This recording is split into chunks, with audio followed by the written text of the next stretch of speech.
ঈদ উল ফিতরের রাতেও দিনের কোনো আমল আছে কিনা? ঈদ উল ফিতর এর সুন্নাহ আছে অনেকগুলো। কি কি সুন্নাহ আছে ঈদ উল ফিতরের? ঈদের চাঁদ উঠার পর থেকে প্রথম আমল হলো ফিতরা দেওয়া।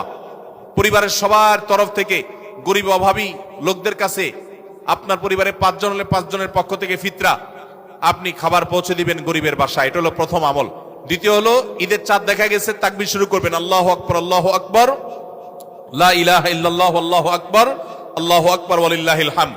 বেশি বেশি করে পড়তে থাকবেন। এটা পুরুষ হোক নারী হোক সবাই। পুরুষ একটু জোরে জোরে, মহিলা একটু আস্তে আস্তে। অবশ্য ওইটা ঈদগাহে আসার সময় জোরে জোরে পড়বেন, এক ঈদে জোরে এক ঈদে আস্তে, কিন্তু এমনি স্বাভাবিক অবস্থায় সাধারণ গতিতে পড়বেন নারী পুরুষ সবাই যার যার মতো করে তাকবীর। এবং বিশেষ করে এই তাকবীর এটা জিলহজের প্রথম দশকে পুরো দশক ধরেই পড়তে হয়।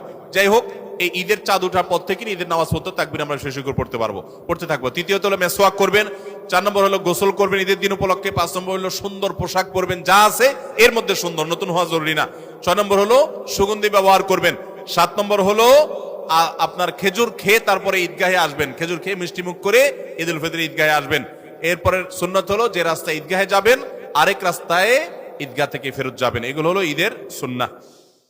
আপনি তো সাহারি খেতে উঠেন, আপনি জানেন ওই সময়টার দাম কত? আমরা বেশিরভাগ মানুষ জানি না ভোর রাতের এই সময়টার দাম কত। আরে ভাই, এই সময়ের দোয়া 1 মিনিটের দোয়া অন্য সময়ের 100 মিনিটের সমান না। অন্য সময়ের 100 মিনিটও এই ভোর রাতের 1 মিনিটের সমান না। এত মূল্যবান সময়। সাহারি খেতে উঠছেন, সাহারি খান, ভালো কথা, কিন্তু সাহারি খাওয়ার আগে পরে 10টা মিনিট জায়নামাজে মুসল্লাতে দাঁড়ান, একটু 2 রাকাত নামাজ পড়েন। এই সময়টা দোয়া কবুল হয়। আল্লাহ ডেকে ডেকে বান্দাকে দেন। একটু হাত তোলেন, চেষ্টা করবেন তো ইনশাআল্লাহ? সাহারি খেতে উঠে দোয়া করবো তো ইনশাআল্লাহ?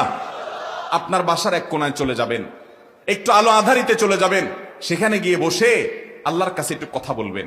সিজদা চলে যাবেন, সিজদা গিয়ে আল্লাহর সাথে একটু মন খুলে কথা বলবেন। আল্লাহ, আমি অনেক গুনাহ করেছি, আল্লাহ আমি অনেক পাপিষ্ঠ।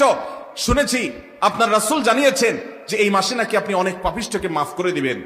আল্লাহ, আপনি নাকি অনেক জাহান্নামে যাদের নাম চলে গেছে জাহান্নামীর তালিকাভুক্ত, তাদেরকে মুক্ত করে জান্নাত দিয়ে দিবেন, আপনি নাকি ওয়াদা করেছেন। আল্লাহ, আমাকে একটু তাদের মধ্যে শামিল করে দেন। আল্লাহ, আপনি দিলে আপনার কোনো অভাব হবে না।